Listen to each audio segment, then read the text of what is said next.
o segredo da vida e ninguém me entendia. Na verdade, nem mesmo meus colegas, versados no jargão da biologia celular, conseguiram. O conceito da membrana mágica era maluco demais para eles. Mas fui amadurecendo a ideia e encontrei métodos mais simples para transmitir os conceitos, de maneira que meus alunos do primeiro ano pudessem entendê-los. E claro, dei continuidade às pesquisas. Aos poucos percebi que o assunto interessava não apenas aos médicos e cientistas, mas também ao público em geral. Cada vez mais pessoas queriam saber sobre as implicações espirituais do meu momento de eureka. Concentrar meus estudos na biologia da membrana celular foi uma mudança de foco fascinante para mim, mas não a ponto de me fazer entrar gritando em uma biblioteca. Aquele instante de glória no Caribe não fez apenas com que eu me tornasse um estudioso das funções da membrana, me fez passar de cientista agnóstico a místico e acreditar que a vida eterna está muito além do corpo. Vou tratar com mais detalhes do aspecto espiritual de minha descoberta no epílogo. Por enquanto, vamos rever os conceitos sobre a membrana mágica, que nos ensina que o controle de nossa vida não depende de sorte ou das características estabelecidas no momento da concepção, mas sim de nós mesmos. Somos os senhores de nossa biologia, administradores do programa de processamento. Temos a habilidade de editar os dados que entram em nosso biocomputador, assim como todas as palavras que são digitadas. Quando entendermos como as PIMS controlam a biologia, deixaremos de ser meras vítimas de nossos genes para nos tornar senhores de nosso destino. Capítulo 4. A nova física, como plantar firmemente os pés no ar. Quando eu era um simples, mas ambicioso estudante nos anos 1960, sabia que, se quisesse entrar em uma boa faculdade de biologia, teria de estudar mais física. Meu curso colegial tinha uma matéria chamada Física 101, que abordava aspectos básicos como gravidade, eletromagnetismo, acústica, polias e planos inclinados, tudo muito simples e fácil de compreender. Eu também podia optar por outra, chamada física quântica, mas quase todos os alunos a evitavam como se fosse uma doença. Parecia ser envolta em um tipo de mistério, com tópicos estranhos que ninguém pensava em estudar. Achávamos que somente os masoquistas, idiotas ou quem realmente tivesse talento suficiente para ser físico estudaria. Uma matéria que tinha como premissa básica um conceito como: você está vendo este objeto? Agora não está vendo mais. A única coisa que talvez me fizesse estudar aquela matéria era o fato de todo mundo dizer que seus alunos tinham certo status em festas. Naquela época em que Sony e Cher faziam sucesso, era fácil impressionar as garotas dizendo: oi, eu estudo física quântica. Qual o seu signo? Mas eu mesmo nunca vi alunos de física quântica em festas ou em qualquer outro lugar. Eles provavelmente não tinham muito tempo para sair. Então, Avaliando os prós e os contras, acabei optando pela matéria Física 101. Meu objetivo era ser biólogo e não tinha o menor interesse em ficar estudando e decorando regras sobre bósons, quarks. Na verdade, nenhum aspirante a biólogo dava atenção ao assunto. Com isso, a maioria dos formandos em minha área conhecia muito pouco sobre os princípios da física mais completa, que envolve equações e matemática. Estudamos um pouco sobre a gravidade. Objetos mais pesados tendem a afundar enquanto os mais leves flutuam. A luz, pigmentos de plantas, como a clorofila, da retina dos animais, como a rodopsina, absorvem as cores da luz e são cegas para as demais, e conhecíamos até alguns princípios sobre temperatura. Temperaturas elevadas desativam as moléculas biológicas fazendo com que derretam e temperaturas mais baixas as congelam e preservam. Claro, posso estar exagerando um pouco. Mas é certo que os biólogos não conhecem física de verdade. Mas devido a essa falta de conhecimento sobre o assunto, e assim mesmo duvidando da biologia centrada no núcleo das células, eu não conseguia entender as implicações da questão. Sabia que as proteínas da membrana dependiam de sinais do ambiente para gerar reações na célula, mas como não tinha conhecimento sobre o universo quântico, não era capaz de desvendar esses sinais. Somente em 1982, mais de uma década depois de me graduar, é que descobri quanto perdi ao deixar de estudar física quântica. Se tivesse escolhido essa matéria, com certeza teria me tornado um desertor da biologia bem antes. Mas lá estava eu, em 1982, sentado no chão de um depósito em Berkeley, na Califórnia, a quilômetros de casa, e totalmente arrependido de ter jogado para o alto minha carreira científica para produzir um show de rock. Todos nós na banda estávamos com o mesmo problema, não tínhamos um centavo no bolso mesmo depois de 6 shows seguidos.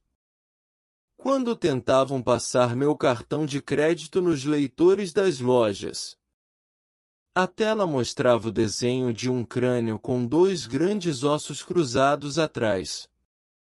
Vivíamos de café e salgados, e a cada show víamos nossa carreira musical ir por água abaixo. Passamos por todos os estágios descritos pela famosa psiquiatra suíça Elisabeth Kubler-Ross: negação, raiva, barganha, depressão e aceitação. Kubler-Ross, 1997.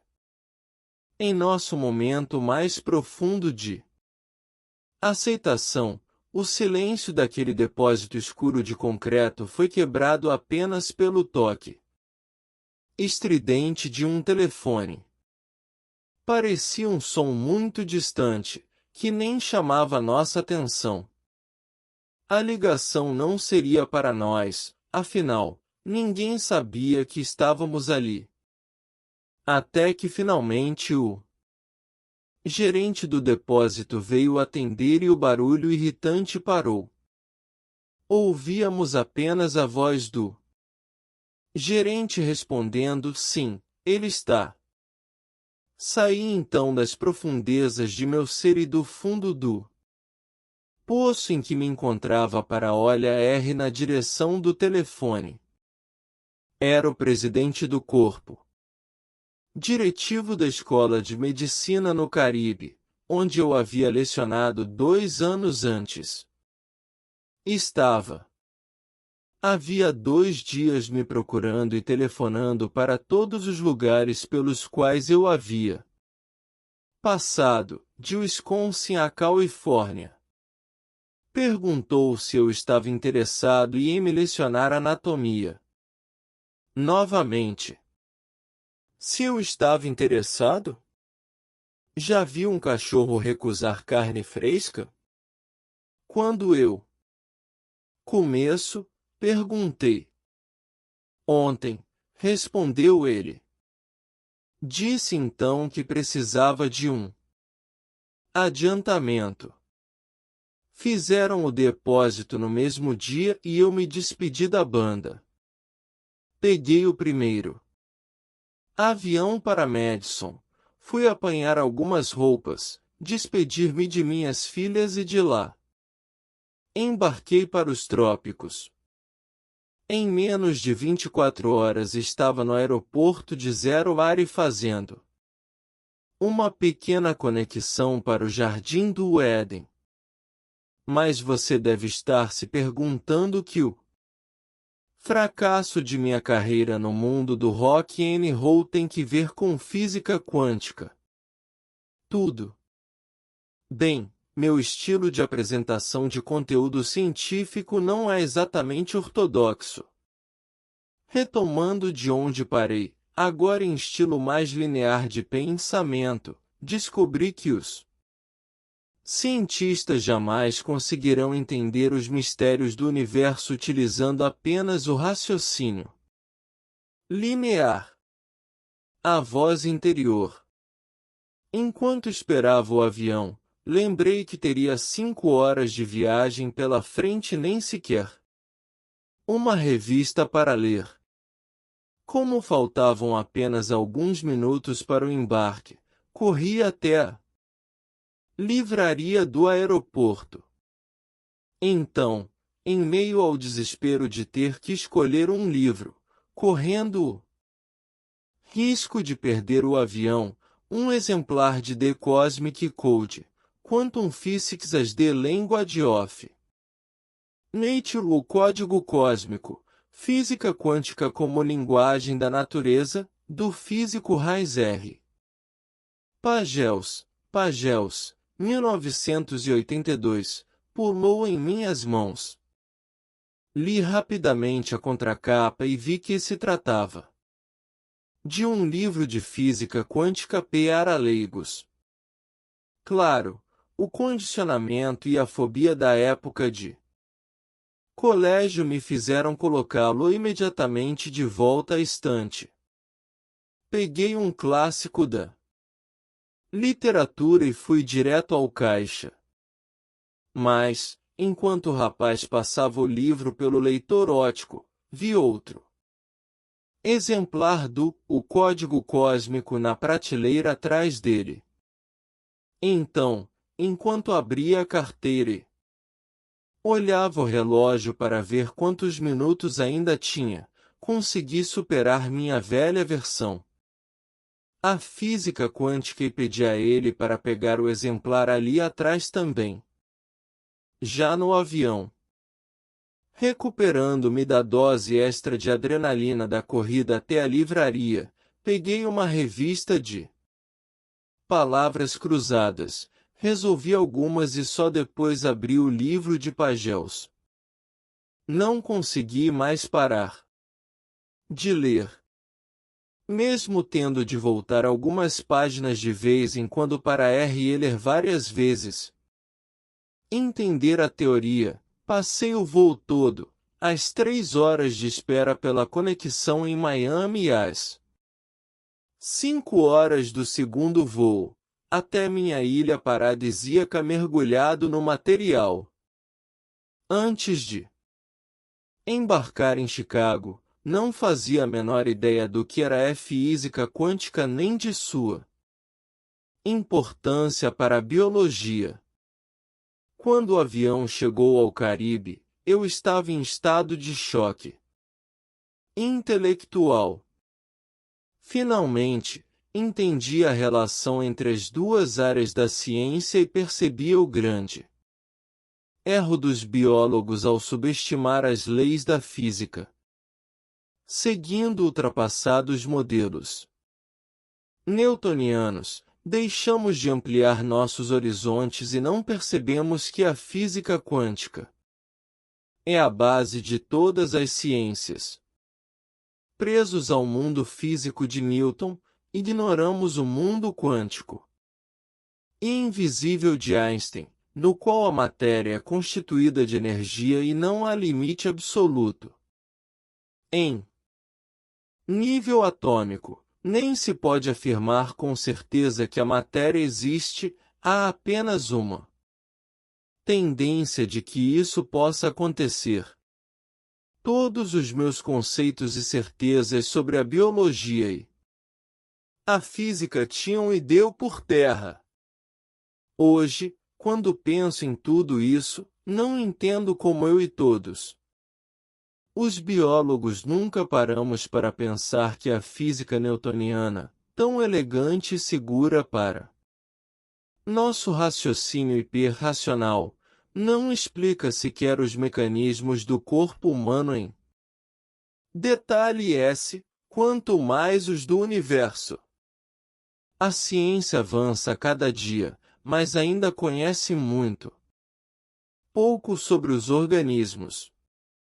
Apesar de todas as descobertas, a mecânica dos sinais químicos, incluindo os hormônios, as citocinas, hormônios que controlam o sistema imune, os fatores de crescimento e de supressão tumoral, ainda não se explicam os fenômenos paranormais, curas espontâneas, fenômenos psíquicos, demonstrações de força e resistência além do normal, habilidade de caminhar sobre carvão em brasa sem se queimar, agulhas de acupuntura que diminuem a dor manipulando a energia chi do corpo e muitos outros fenômenos desafiam a biologia newtoniana. Claro, eu mesmo jamais pensei em tudo isso enquanto estudava e lecionava nas faculdades. Meus colegas e eu ensinávamos os alunos a ignorar métodos como acupuntura, quiropraxia, massagem terapêutica, orações etc. Na verdade, fazíamos até pior.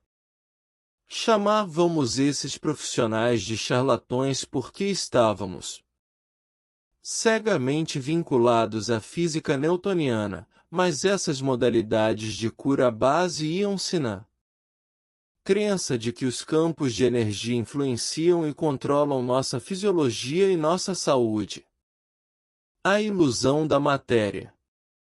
Somente quando comecei a aceitar os princípios da física quântica percebi que, ao ignorar tão altivamente esses conceitos que envolvem a questão da energia, nós, biólogos, agimos exatamente como um diretor do Departamento de Física da Universidade de Harvard Kigeli Zuccal menciona em seu livro A Dança dos Mestres Wu Li, uma visão geral da nova física.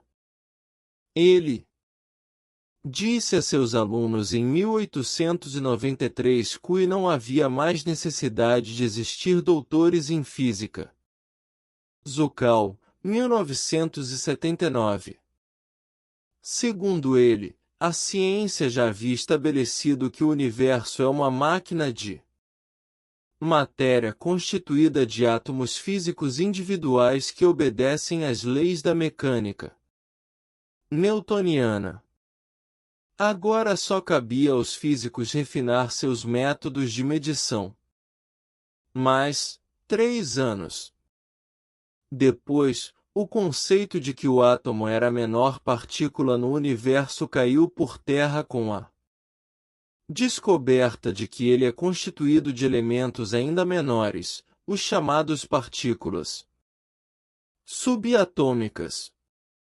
Com essa outra descoberta ainda mais contundente, a de que os átomos emitem Energias estranhas, como raios X e radioatividade. Na virada do século XX, uma nova geração de físicos se propôs a mostrar a relação entre energia e estrutura da matéria. 10 anos mais tarde, deixaram de lado os conceitos newtonianos do universo material porque perceberam que o universo não é composto de matéria suspensa no espaço vazio, mas sim de energia. A física quântica descobriu que os átomos físicos são constituídos de vórtices de energia que giram e vibram constantemente. Cada átomo é um centro que gira e irradia energia e cada um deles tem uma assinatura, movimento e constituição, moléculas, próprios. Por isso emitem coletivamente padrões de energia que podem ser identificados. Todo material no universo, incluindo você e eu, irradiamos uma assinatura energética única. Se fosse possível observar a composição de um átomo por meio de um microscópio, o que veríamos? Imagine um vórtice de energia girando e se movendo na areia do deserto. Agora remova a areia. O que sobra é apenas um tornado invisível.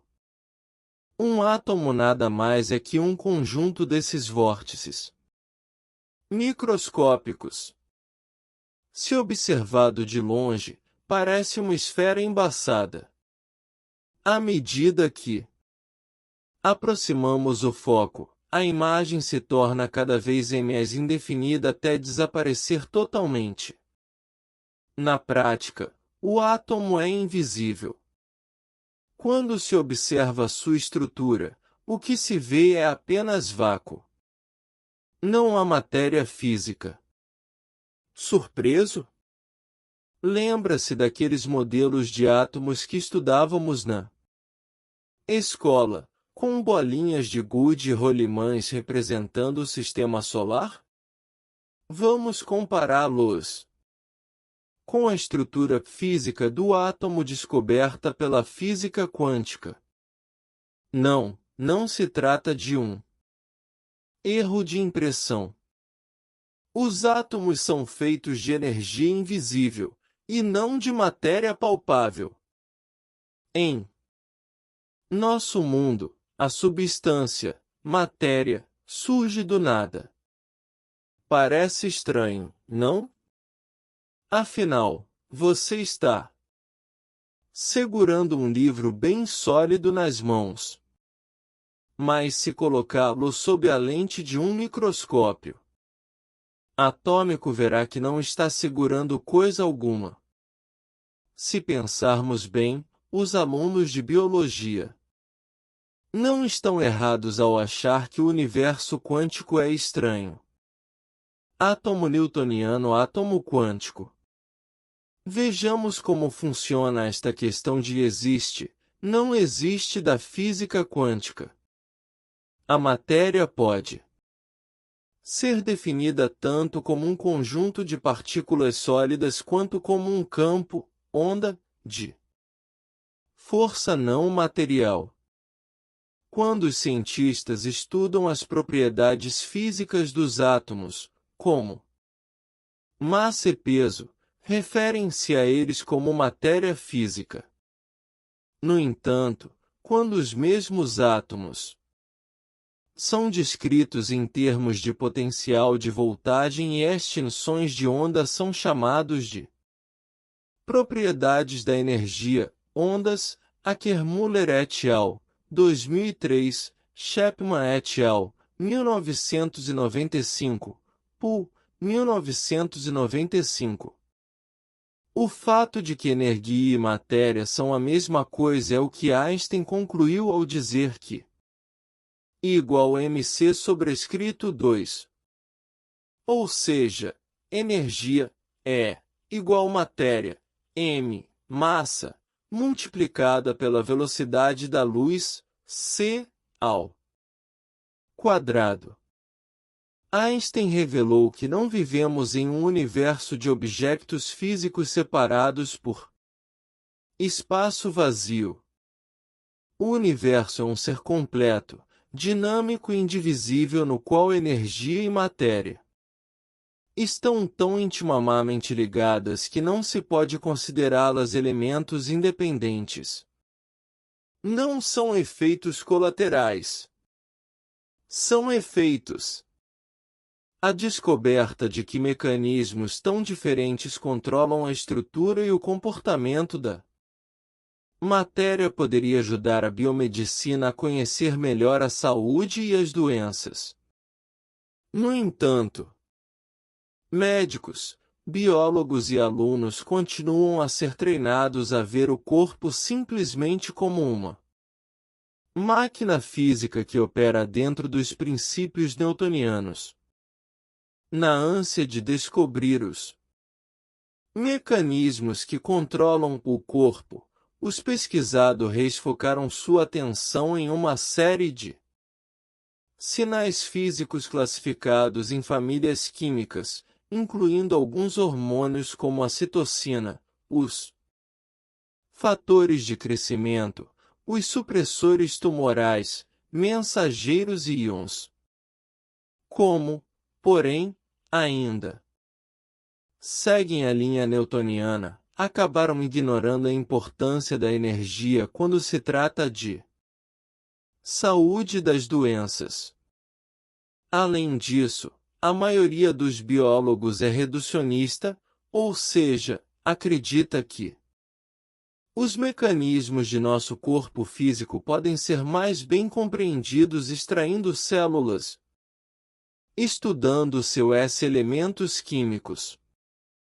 Acreditam que as reações biológicas responsáveis pela vida são geradas como a linha de produção de Henry Ford. Um elemento químico causa uma reação, que por sua vez causa outra em outro elemento, e assim por diante. A ilustração seguinte mostra o fluxo linear de informações de A para B, para C, para D e para E. O modelo reducionista sugere que, se há um problema no sistema, como uma doença ou disfunção, a fonte do problema pode ser atribuída ao mau funcionamento de um dos pontos da linha de montagem química. Repor então a peça defeituosa por meio de medicamentos, por exemplo, teoricamente faz com que a saúde do paciente se recupere. Esse conceito estimula a pesquisa da indústria farmacêutica em busca de drogas mágicas e genes perfeitos. No entanto, a perspectiva quântica revela que o universo é uma integração de campos de energia integrados e interdependentes. Os cientistas biomédicos acabam ficando confusos, pois não conseguem entender a complexidade da intercomunicação entre as partes físicas e os campos de energia que compõem a matéria. A percepção reducionista de fluxo linear de informações é uma característica do universo newtoniano. Mas o fluxo de informações do universo quântico é holístico. A estrutura das células está envolta em uma complexa rede de comunicação simultânea e abrangente. Veja a ilustração da próxima página. Uma função biológica pode surgir de um pequeno problema de comunicação em qualquer ponto da rede de informações. Equilibrar ou ajustar a química desse complicado sistema interativo exige compreensão de seu funcionamento, e não uma simples tentativa de ajuste por intermédio de medicamentos.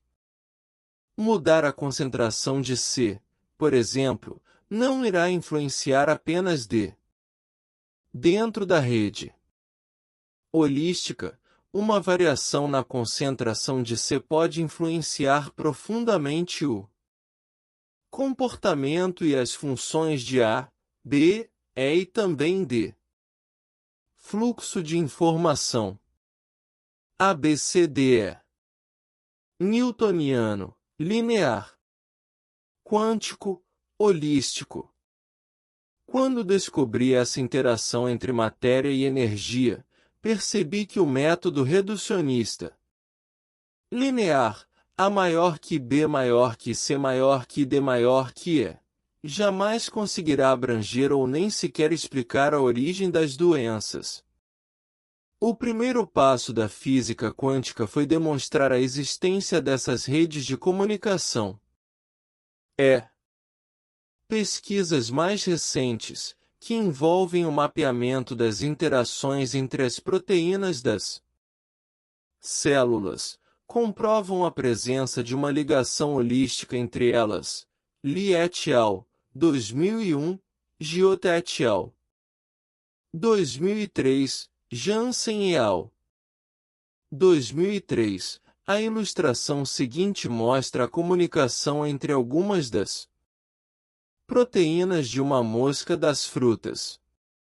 As linhas entre elas representam essa interação. Obviamente, as disfunções biológicas podem resultar de problemas de comunicação entre essas complexas redes. Modificar os parâmetros de uma proteína irá alterar, inevitavelmente, o de diversas outras dentro do sistema. Veja os 7 círculos da ilustração seguinte, que mostra os grupos de proteínas de acordo com suas funções fisiológicas. Observe que as proteínas de um grupo, como as que determinam o sexo, por exemplo, veja a seta, também influenciam aquelas de funções totalmente diferentes, como síntese de RNA, helicase, por exemplo. Os cientistas e pesquisadores newtonianos ainda não compreenderam essa interconectividade entre as redes de informação biológica das células. Mapa de interações entre um pequeno conjunto de proteínas celulares, círculos escuros e numerados, de uma drosófila, mosca das frutas. A maioria das proteínas está associada à síntese e ao metabolismo das moléculas de RNA. As proteínas dentro dos círculos estão agrupadas de acordo com funções e direções específicas. As linhas indicam a interação entre elas, e as conexões entre as diferentes direções revelam que interferir em uma determinada proteína pode resultar em efeitos colaterais profundos na rede. Esses efeitos também podem ser produzidos quando uma proteína é utilizada em funções diferentes. Por exemplo, a mesma proteína RBP1, veja a seta, é usada no metabolismo RNA e na linha associada ao fator determinante do sexo.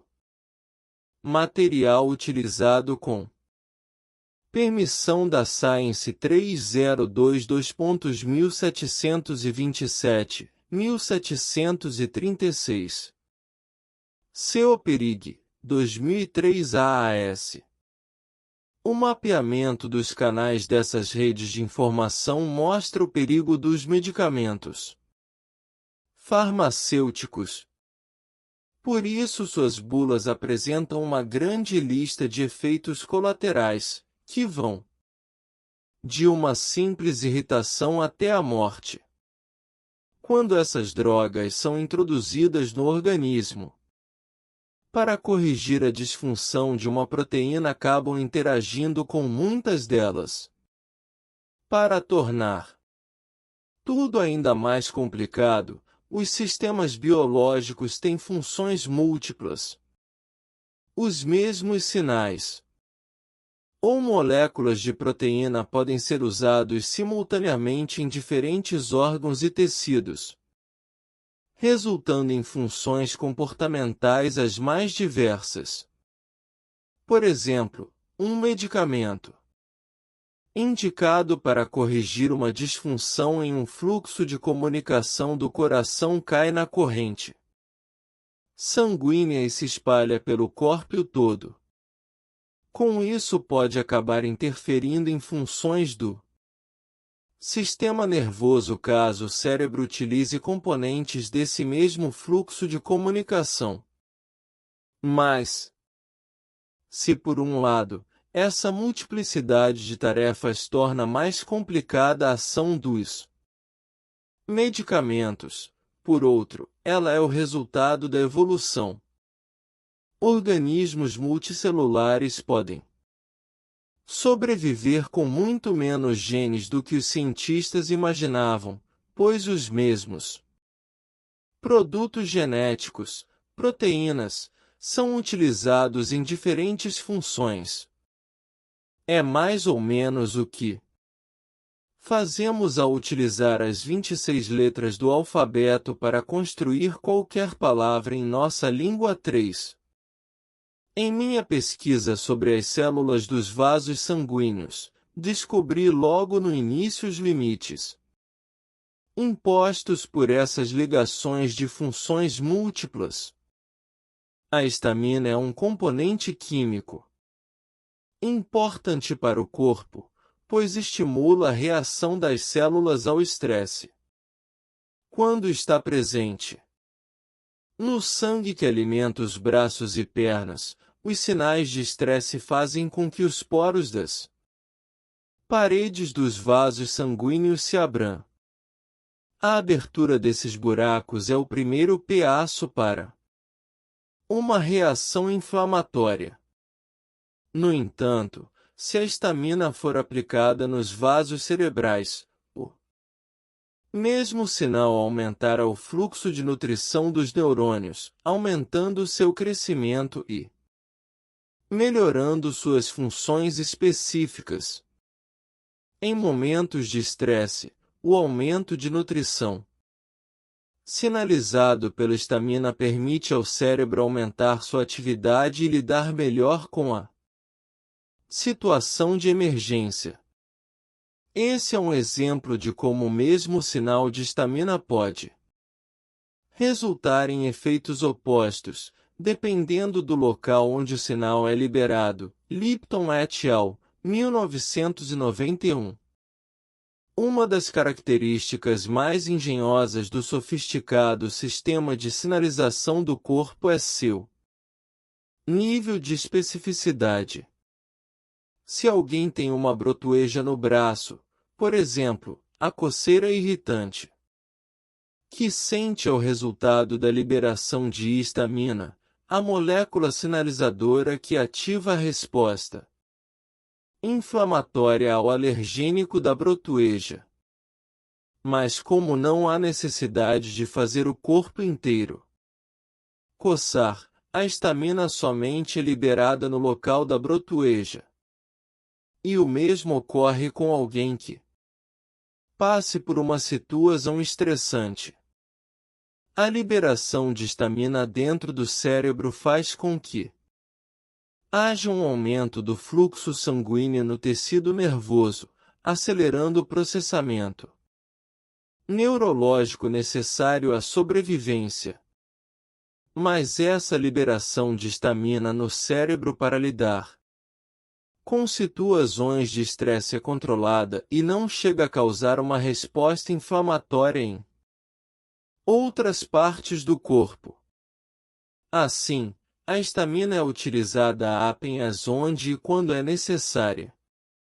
Mas a maioria dos medicamentos industrializados não tem essas características. Quando alguém toma um anti-histamínico para curar uma inflamação ou alergia, a droga se espalha pelo organismo inteiro, afetando todos os receptores de histamina indiscriminadamente. Claro. Reduz a resposta inflamatória dos vasos sanguíneos, reduzindo os sintomas da alergia. Quando, porém, chega ao cérebro, acaba alterando a circulação neural, o que causa reação sobre as funções nervosas. Por isso, pessoas que usam anti-histamínicos sentem alívio dos sintomas. Também muita sonolência. Um exemplo recente das trágicas reações adversas da terapia com medicamentos farmacêuticos é o efeito colateral da terapia de reposição hormonal com elementos sintéticos, que pode causar a morte. A função mais conhecida do estrógeno está associada ao sistema reprodutor feminino. No entanto, estudos sobre a distribuição dos receptores de estrógeno no corpo revelam que ele e suas moléculas sinalizadoras complementares desempenham papel importante nas funções normais dos vasos sanguíneos, do coração e do cérebro. Os médicos costumam prescrever estrógeno sintético para o alívio dos sintomas da menopausa, quando os órgãos reprodutores reduzem suas funções. No entanto, a droga não atinge somente os tecidos desses órgãos, mas também acaba afetando os receptores do coração, dos vasos sanguíneos e do sistema nervoso. Isto pode causar doenças cardiovasculares e disfunções neurais como derrame cerebral. Schumacher et al. 2003, Cowley et al. 2003. Os efeitos adversos de medicamentos desse tipo ainda são a principal causa de morte iatrogênica, ou seja, causada por tratamento médico. Segundo estimativas conservadoras publicadas no periódico Journal of the American Medical Association, doenças iatrogênicas são as terceiras maiores causadoras de morte nos Estados Unidos. Mais de 120 mil pessoas morrem, por ano, devido aos efeitos adversos de medicamentos prescritos por médicos. Staffield, 2000.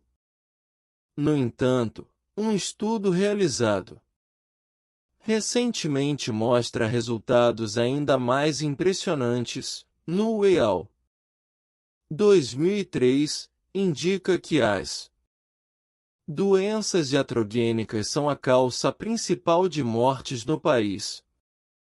Mais de 300 mil pessoas morrem todos os anos devido a remédios receitados. São estatísticas assustadoras, especialmente porque estão relacionadas aos profissionais da cura, os mesmos que condenam e rejeitam incisivamente os 3.000 anos de cura eficaz da medicina oriental, qualificando-a como não científica. No entanto, a medicina oriental se baseia em um profundo conhecimento dos princípios que regem o universo. Durante centenas de anos, muito antes dos cientistas ocidentais descobrirem as leis da física quântica, os asiáticos já consideravam a energia como o fator principal para a saúde e o bem-estar. Segundo a medicina oriental, o corpo é uma complexa estrutura de fluxos de energia chamados meridianos. Nos gráficos fisiológicos chineses, essas redes energéticas se assemelham a diagramas eletrônicos. Utilizando instrumentos como as agulhas de acupuntura, Os médicos chineses testam os circuitos de energia de seus pacientes exatamente da mesma maneira que os engenheiros eletrônicos consertam uma placa de circuitos, identificando as patologias elétricas. Médicos, os bodes expiatórios da indústria farmacêutica. Por mais que eu admire a sabedoria milenar da medicina oriental, porém, não posso condenar os médicos ocidentais que prescrevem em grandes quantidades medicamentos que vão contra seus próprios objetivos de curar. Esses profissionais são regidos pelos princípios intelectuais de sua profissão e pelas corporações que os controlam. Funcionam como mediadores entre a indústria farmacêutica e os pacientes.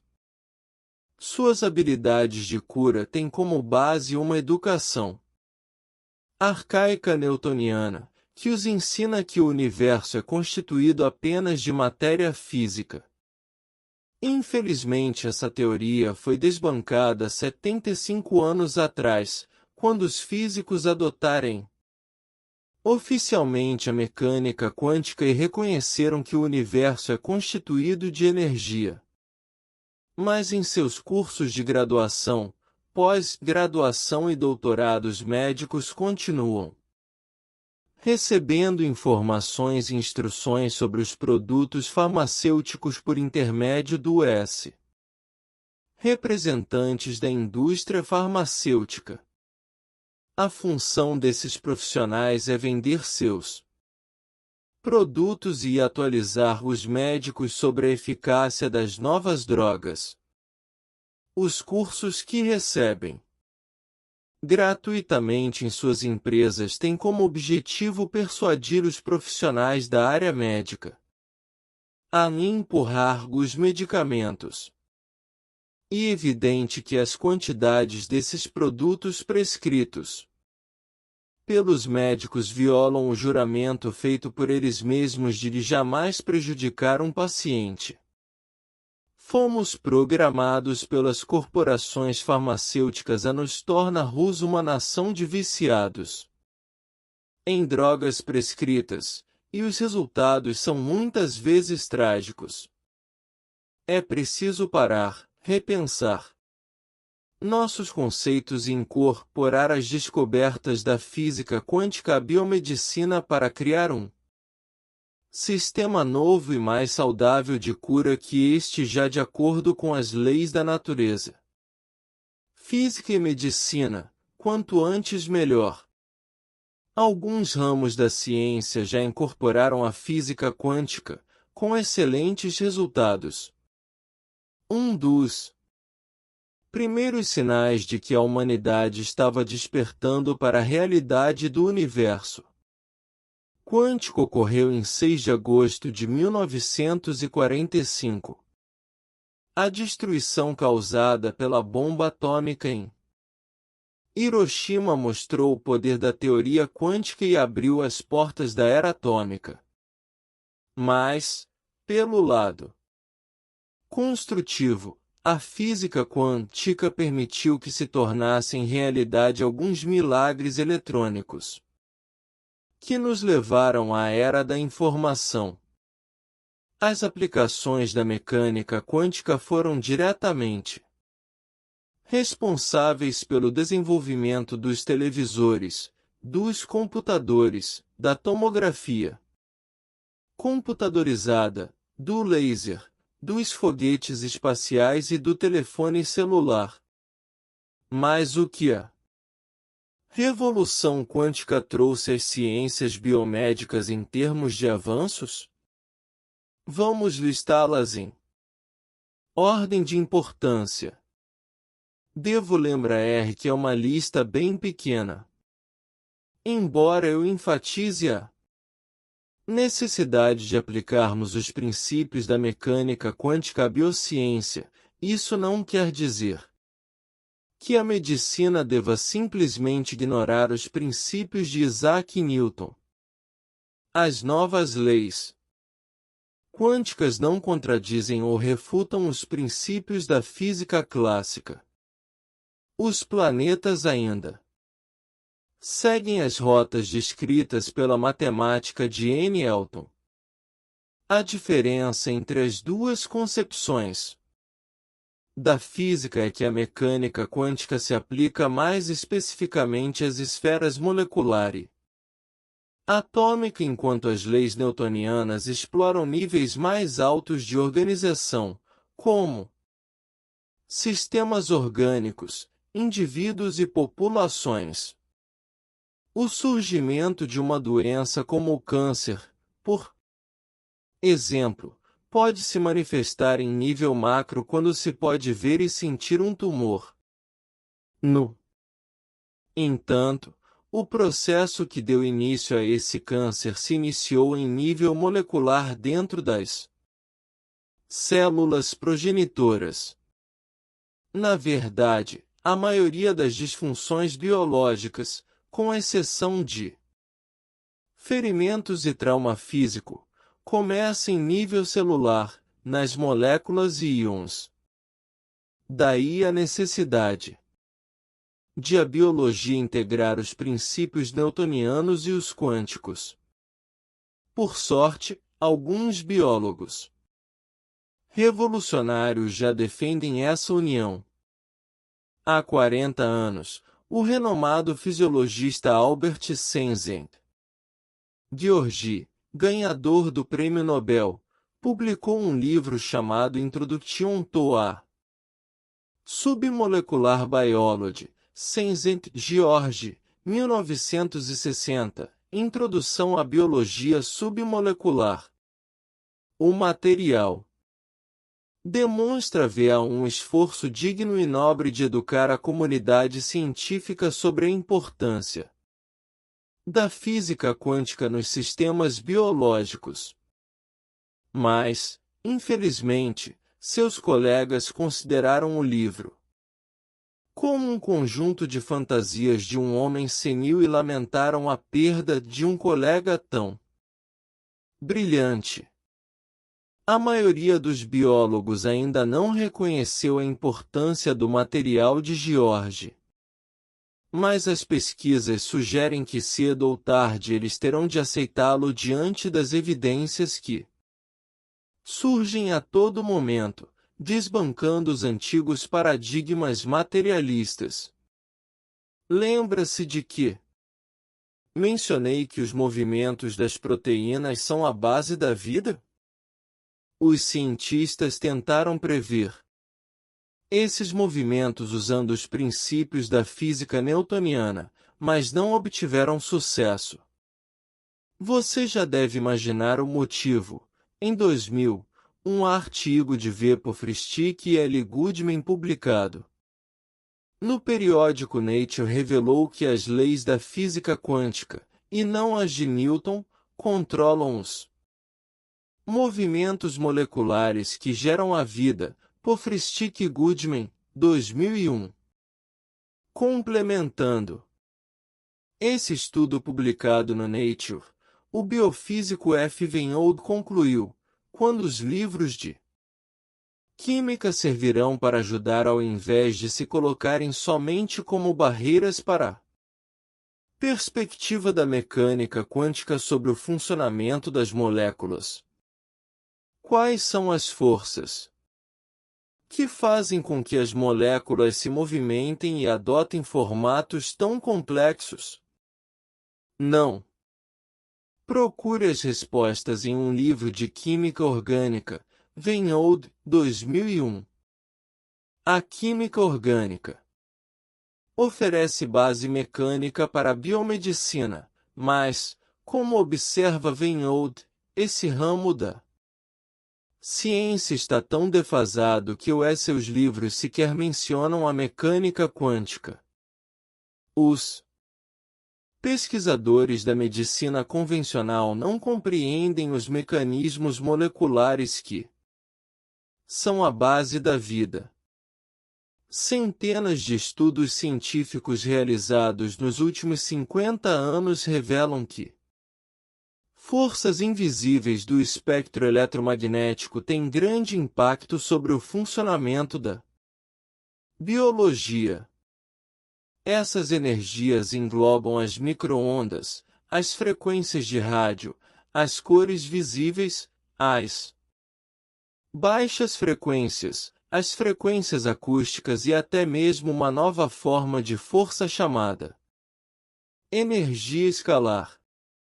Frequências e padrões específicos de radiação eletromagnética regulam o DNA, o RNA, a síntese das proteínas, alteram a função e o formato das proteínas, controlam os genes, a divisão das células, sua diferenciação, a morfogênese, processo pelo qual as células se agrupam, formando órgãos e tecidos, a secreção hormonal, o crescimento e as funções nervosas.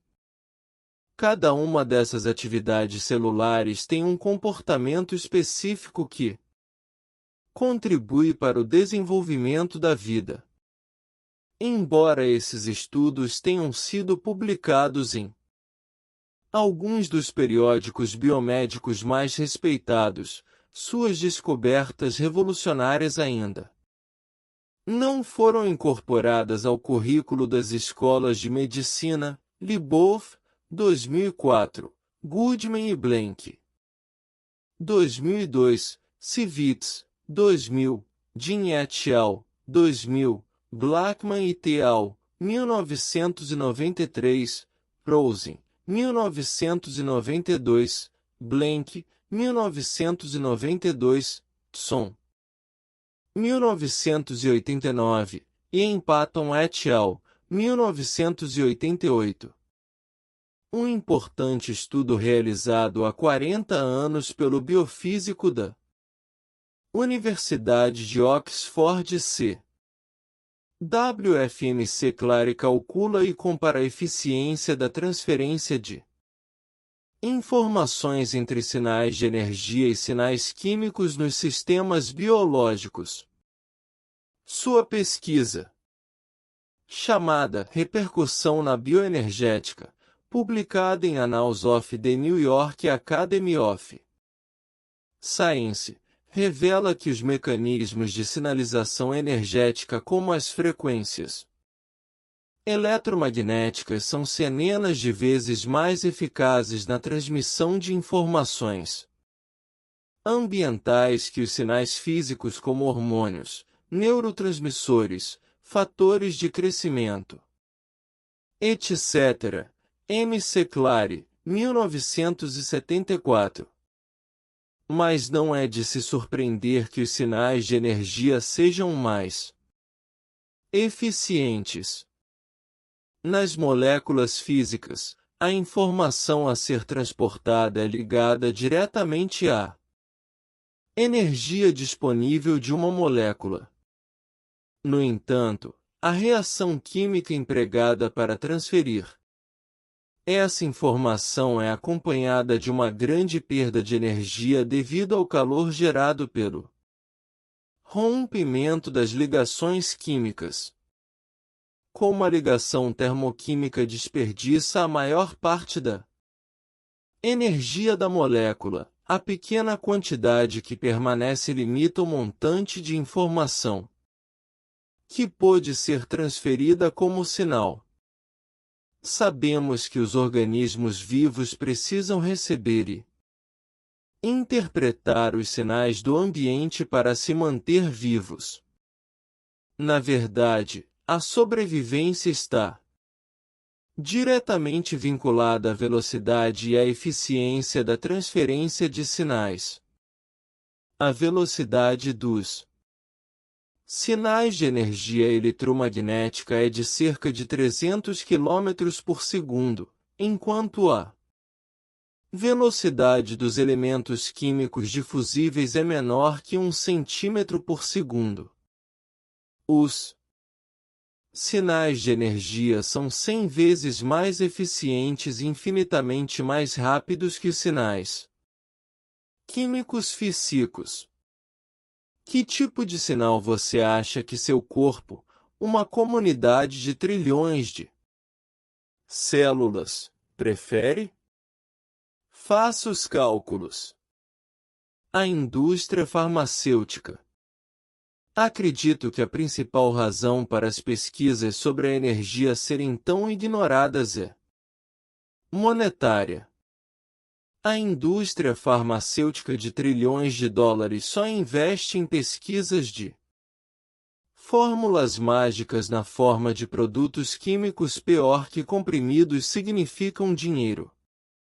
Se a energia de cura pudesse ser vendida em dragas, as indústrias se interessariam rapidamente. O que elas fazem é justamente o contrário. Pesquisam e identificam irregularidades na fisiologia e no comportamento baseadas em normas hipotéticas e informam ao público sobre o perigo que elas representam. Claro, a descrição simplificada dos sintomas utilizada pelas indústrias de medicamentos para divulgação ao público acaba convencendo as pessoas de que elas sofrem de uma doença específica. Você tem estado muito preocupado? A preocupação é um sintoma primário de uma doença chamada distúrbio de ansiedade. Deixe de se preocupar. Peça ao seu médico para lhe receitar Dependendependendensina, a nova pílula mágica. Além disso, a mídia evita o assunto e a divulgação do número de mortes por ingestão dos medicamentos receitados, chamando a atenção para os perigos das drogas ilícitas. Se advertem a população que usar drogas para fugir dos problemas da vida não resolve. É engraçado, eu penso que a mesma frase se aplica quando se trata de uso excessivo de medicamentos legais. Eles são perigosos? Pergunte a quem morreu no ano passado. Usar medicamentos sob prescrição médica para silenciar os sintomas do corpo é a mesma coisa que evitar ter envolvimento pessoal com o problema. É como tirar férias da responsabilidade de cuidar do próprio corpo. Nossa dependência de drogas lícitas me lembra uma experiência que tive quando trabalhava em uma loja de revenda de carros quando era estudante. Às 16h30 de uma sexta-feira, uma mulher entrou na loja muito irritada. A luz indicadora de problemas elétricos estava acesa, mas o carro já tinha sido consertado diversas vezes pelo mesmo motivo. Mas quem quer resolver um problema desses no final do expediente em uma sexta-feira? Ninguém se manifestou até que um dos mecânicos disse: "Deixe que eu conserto." Levou o carro para a parte de trás da loja onde fica o galpão de mecânica, abriu o painel, tirou a lâmpada do sinalizador e a jogou fora. Abriu então uma lata de refrigerante e acendeu um cigarro. Depois de algum tempo, trouxe o carro de volta e disse que havia resolvido o problema. A mulher girou a chave na ignição e, ao ver que a luz indicadora não acendia mais, foi embora contente. O problema continuava, mas o sintoma havia desaparecido. A mesma coisa acontece quando tomamos um medicamento. Reduzimos os sintomas, mas dificilmente eliminamos a causa do problema. Mas espere, você irá dizer: os tempos mudaram. Hoje temos mais consciência. Dos perigos das drogas estamos mais abertos a terapias alternativas. E como mais da metade da população norte-americana se consulta com profissionais de medicina complementar, os médicos tradicionais não podem mais se esconder atrás de suas teorias ou simplesmente esperar que a medicina naturalista saia de moda. As empresas de planos de saúde já incorporaram algumas práticas de cura antes consideradas charlatanismo e alguns hospitais oferecem tratamentos alternativos. No entanto, mesmo nos dias de hoje, as instituições de medicina tradicional não aceitam totalmente a medicina complementar.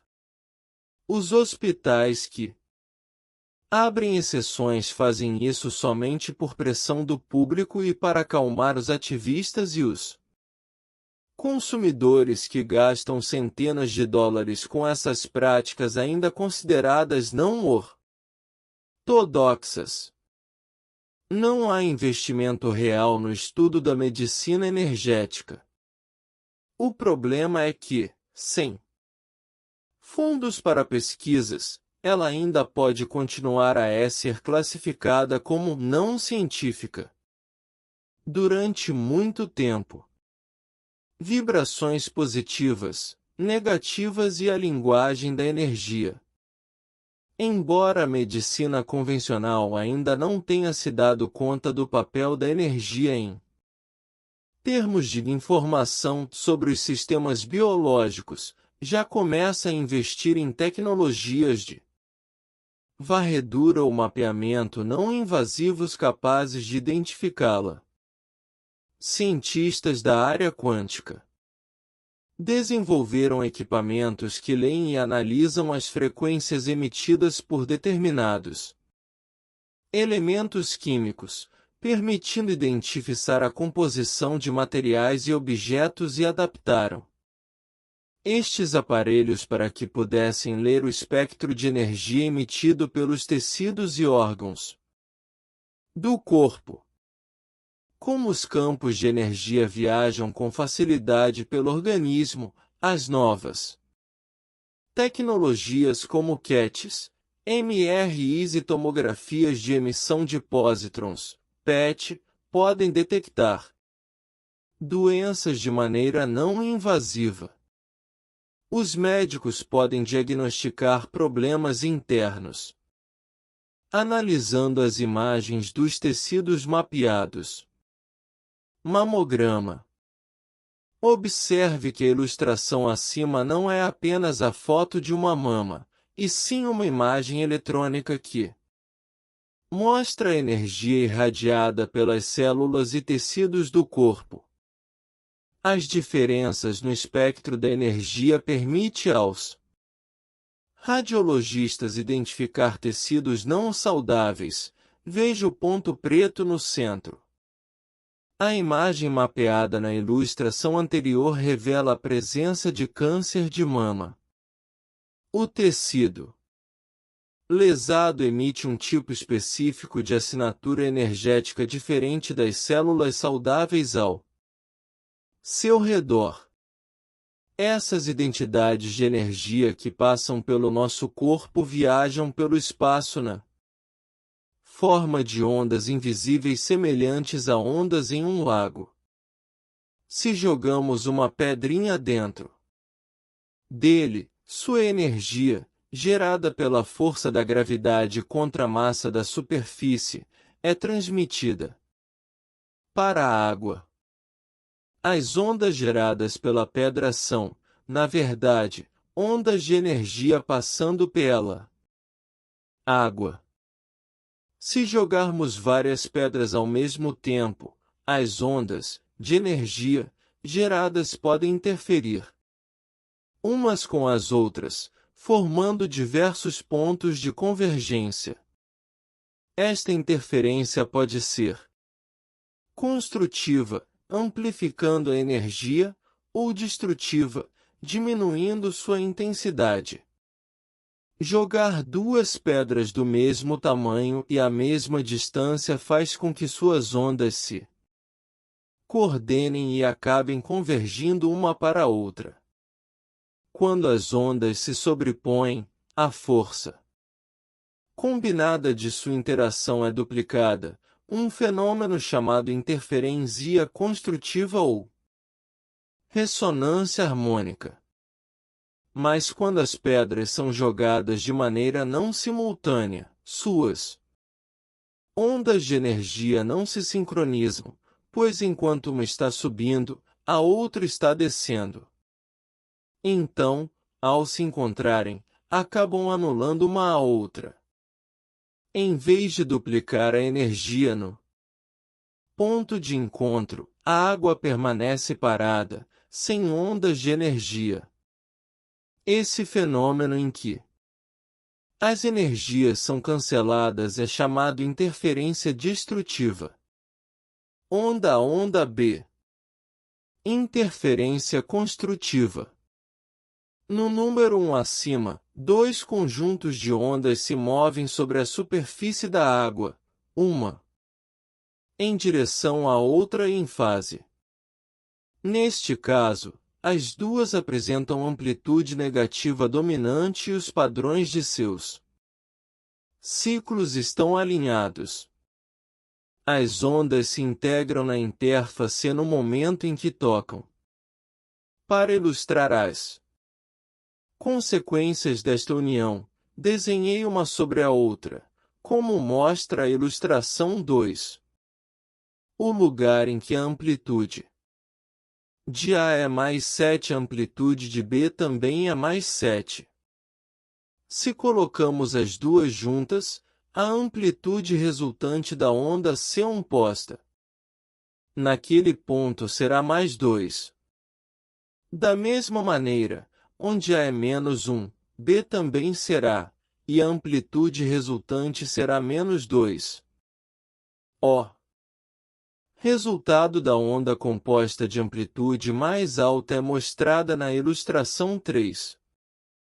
O comportamento das ondas de energia é importante para a biomedicina porque as frequências vibracionais podem alterar as propriedades químicas e físicas de um átomo e da mesma maneira que a histamina ou o estrogênio. Como os átomos estão em constante movimento, o que pode ser medido por sua vibração, acabam gerando ondas similares às das pedrinhas jogadas na água. Cada átomo é único porque a distribuição de suas cargas positiva e negativa, aliadas à velocidade de giro, criam uma vibração específica e um padrão de frequência personalizados. Oshman, 2000. Os cientistas desenvolveram uma nova maneira de interromper o movimento dos átomos, estudando suas ondas de energia. Primeiro identificam sua frequência e utilizam um laser para emitir outra igual. Embora o átomo e a frequência fotoelétrica emitam o mesmo padrão de ondas, as do laser são programadas para estar fora de sincronia em relação às do átomo. Quando a onda de luz interage com a onda do átomo, a interferência destrutiva cancela sua vibração e faz com que ele pare de girar. Shu, 2002, Humbles, 2001. Já quando a intenção é acelerar os átomos ao invés de pará-los, a vibração é uma maneira de criar ressonância harmônica, cuja vibração pode ser eletromagnética ou acústica. Quando uma cantora habilidosa como Ella Fitzgerald, por exemplo, emite uma nota harmonicamente ressonante com os átomos de uma taça de cristal, eles absorvem as ondas sonoras. A mecânica da interferência construtiva faz com que estas ondas de energia adicionada vibrem mais rápido. Em determinado momento, os átomos terão absorvido tanta energia e passarão a vibrar tão rápido que se soltarão das cadeias que os prendem. O resultado é a explosão da taça. 1. Princípio da ciência da física é que o mesmo mecanismo de ressonância harmônica que faz as ondas sonoras destruírem uma taça ou uma pedra nos rins pode influenciar as funções químicas de nosso corpo. Mas os biólogos ainda não se dedicaram ao estudo desses mecanismos com a mesma motivação que os faz tentar descobrir novos medicamentos. É uma pena, pois já há evidências científicas suficientes de que podemos adaptar as ondas, transformá-las em agentes terapêuticos da mesma maneira que manipulamos as estruturas químicas das drogas. Já houve uma época em que a eletroterapia era muito utilizada na medicina. No final do século XIX, o desenvolvimento de baterias e de outros dispositivos que produzem campos eletromagnéticos incentivou a produção de aparelhos que, supunha-se, podiam curar doenças. O público passou então a procurar os profissionais desta nova arte de cura chamada radiestesia. Dizem que esses aparelhos eram muito eficazes e se tornaram tão populares que algumas revistas publicavam anúncios do tipo "Seja um radiestesista". Somente $9,99 com manual de instruções. Em 189,4, mais de 10 mil médicos norte-americanos e centenas de consumidores que liam o manual passaram a utilizar a eletroterapia. Em 1895, D. Palmer criou a ciência da quiroprática.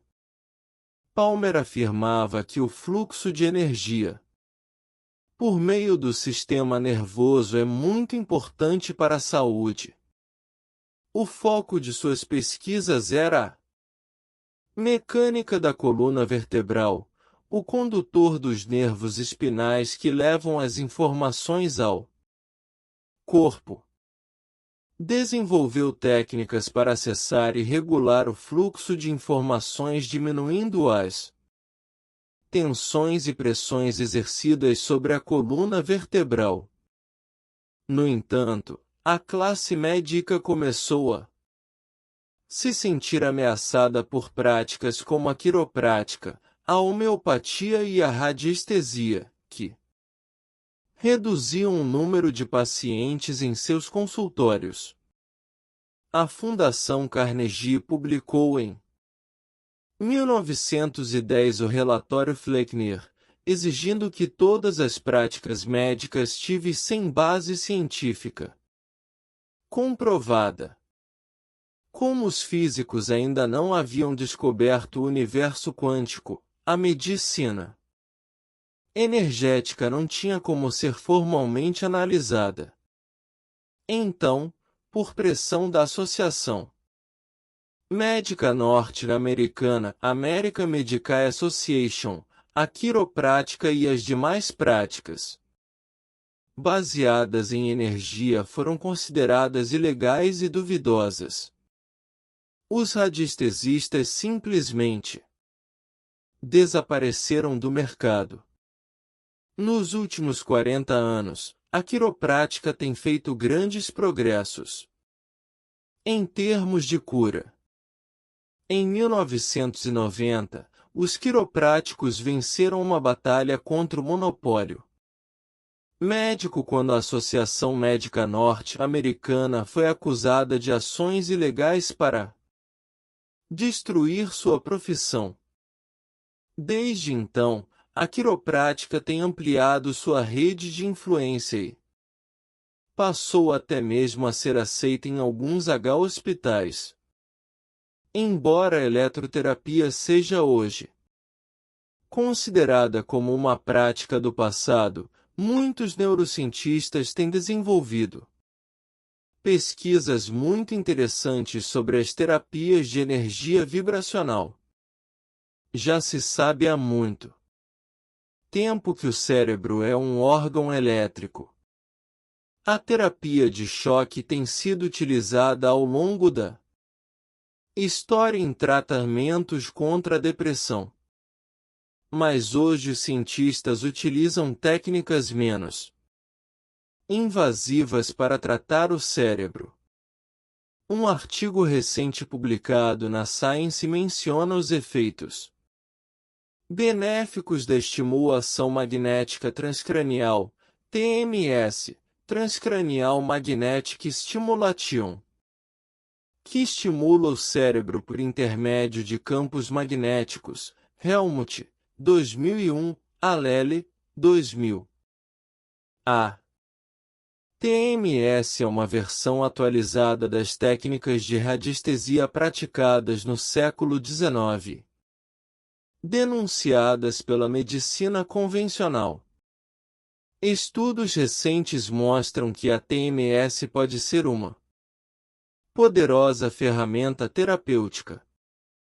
Quando utilizada de maneira correta, pode diminuir a depressão e ampliar a percepção. Fica claro, então, que ainda precisamos desenvolver muitos estudos e pesquisas sobre essa área tão promissora que envolve a física quântica, a engenharia elétrica, a química e a biologia. Essas pesquisas podem ser muito benéficas, resultando em formas de terapia com menos efeitos colaterais que as drogas convencionais. Irão, porém, apenas confirmar algo que os cientistas e os não cientistas já sabem, mas não perceberam ainda. Todos os organismos, incluindo os humanos, comunicam-se em um ambiente por meio de campos de energia. Por sermos tão dependentes das linguagens falada e escrita, acabamos abandonando o sistema de comunicação por intermédio da sensibilidade energética. E, assim, como qualquer função biológica, a falta de uso leva à atrofia.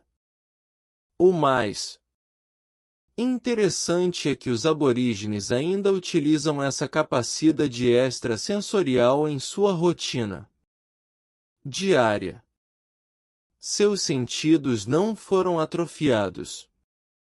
Por exemplo, os aborígenes australianos captam e descobrem fontes de água sob a areia, e algumas tribos indígenas da Amazônia e seus pajés se comunicam com as energias das plantas medicinais.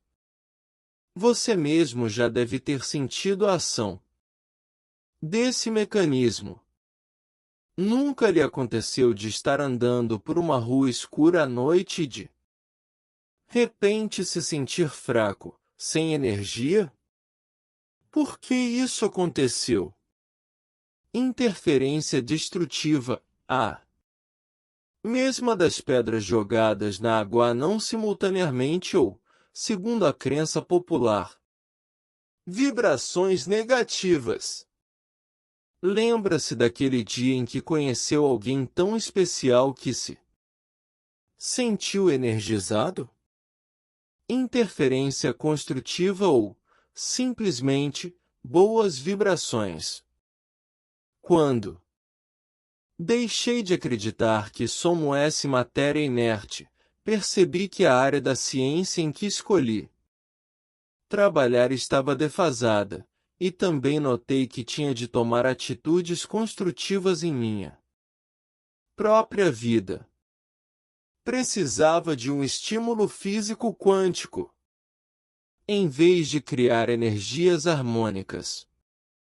Em minha vida, eu simplesmente me deixava levar por ela, desperdiçando toda a minha energia. Isto é mais ou menos como ligar um aquecedor em um dia frio, mas deixar as portas e janelas abertas. Comecei a fechar uma por uma, analisando cada área de minha vida em que minha energia não estava sendo bem utilizada. Algumas foram muito fáceis de identificar, como aquelas festas da faculdade que me exauriam. Mas outras, como minha atitude derrotista diante da vida, foram muito difíceis de trabalhar. Pensamentos consomem Tanata. Energia quanto maratonas, como veremos no capítulo seguinte. Assim como eu, a biomedicina precisa de um estímulo físico quântico. Pouco a pouco a medicina vai caminhando nesse sentido, impulsionada pelos consumidores que procuram cada vez mais as práticas complementares. É um longo caminho, mas a revolução quântica biológica já se iniciou. Os profissionais atuais de medicina serão finalmente levados, por vontade própria ou por pressão, a fazer parte dela. Capítulo 5. Biologia e crença. Em 1952, um médico inglês chamado Albert Mason cometeu um erro. Foi, porém, um erro que o levou à glória e à fama científica. Estava tratando, por meio da hipnose, um adolescente de 15 anos que tinha problemas de verrugas. Tanto o Dr. Mason quanto outros médicos já haviam utilizado a hipnose para tratamento, mas esse paciente era um caso especial. Sua pele se parecia mais com a de um elefante do que com a de um ser humano, com exceção da região do tórax, que era normal. Na primeira sessão, Mason se concentrou no braço do rapaz. Induziu-o ao estado de transe hipnótico e lhe disse que seu braço seria curado e que passaria a ter a pele normal e saudável. O paciente retornou uma semana depois e o médico ficou satisfeito ao ver que os resultados eram excelentes. A pele do braço do garoto estava normal. Mas quando conversou com o cirurgião que havia tentado, sem sucesso, fazer enxertos na pele do paciente, percebeu que havia cometido um erro médico. O cirurgião quis ver o rapaz e ficou muito surpreso com o resultado. Explicou a Mason que se tratava de um caso genético e possivelmente letal de ictiose congênita, e não de simples verrugas. Eliminando os sintomas. Utilizando apenas o poder da mente, Mason e o rapaz fizeram algo considerado impossível na época. Continuaram então com as sessões de hipnose e a pele da maior parte do corpo dele se tornou rosada e normal. O rapaz, que era vítima de piadas e provocações na escola por